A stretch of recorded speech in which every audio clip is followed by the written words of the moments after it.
கர்த்தருடைய பரிசுத்த நாமத்திற்கு மகிமை உண்டாவதாக. இன்றைய வேத வசனம் 1 யோவான் 4:18.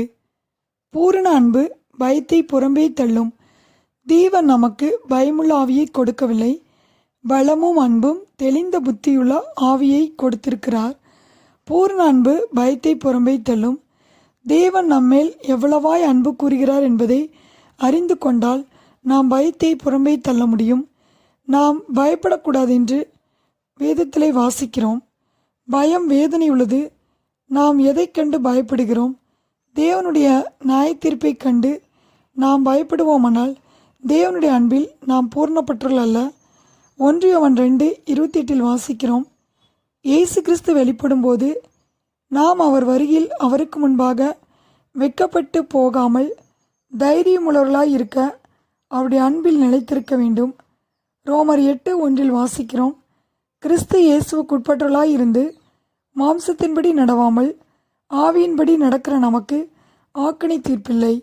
அவரை விசுவாசிக்கிறவன் ஆக்கணைக்குள்ளாக தீர்க்கப்படான் என்று யோவான் 3:8 வாசிக்கிறோம். கிறிஸ்துவில் விசுவாசம் வைக்கிற நாம் பாவங்களுக்கான தண்டனையிலிருந்து விடுவிக்கப்பட்டிருக்கிறோம். நம்முடைய வாழ்க்கையில் ஆபத்துகள் நேரிடும்போது நாம் பயப்படுகிறோம். பயம் நம்மை மேற்கொள்ளும் போது தேவனுடைய நோக்கத்தை நாம் நிறைவேற்ற முடியாது. ஆம் பிரியமானவர்களே, நாம் தேவன் மீது அன்பும் விசுவாசமும் வைக்கும்போது நாம் தைரியமாய் இருப்போம். அன்பு நம்மிடத்தில் பூர்ணப்படுகிறது. ஏனென்றால் அவர் இருக்கிற பிரகாரமாக நாமும் இவ்வுலகில் இருக்கிறோம். பயப்படுகிறவன் அன்பில் பூர்ணப்பட்டவன் அல்ல என்று 1 யோவான் 4:18 வாசிக்கிறோம். பூர்ண அன்பு பயத்தை புறம்பே தள்ளும். நாம் மனுஷருக்கு பயப்படுவோமானால் அது கண்ணியை வருவிக்கும். நாம் கர்த்தருக்கு பயப்படும்போது அது ஜீவ ஊற்றாயிருக்கிறது. அதனால் மரணக்கண்ணிகளுக்கு தப்பலாம். நாம் மோசமான சூழ்நிலையை கண்டு பயந்து கொண்டிருக்கலாம். நீ பயப்படாதே, நான் உன்னோடு இருக்கிறேன் என்று இயேசு கிறிஸ்து சொல்லுகிறார்.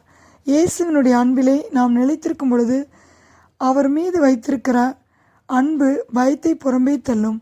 1 யோவான் 4:18 வாசிக்கிறோம். பூர்ண அன்பு பயத்தை புறம்பே தள்ளும். கர்த்தர் தாமே இந்த வார்த்தையை ஆசீர்வதிப்பாராக. ஆமீன்.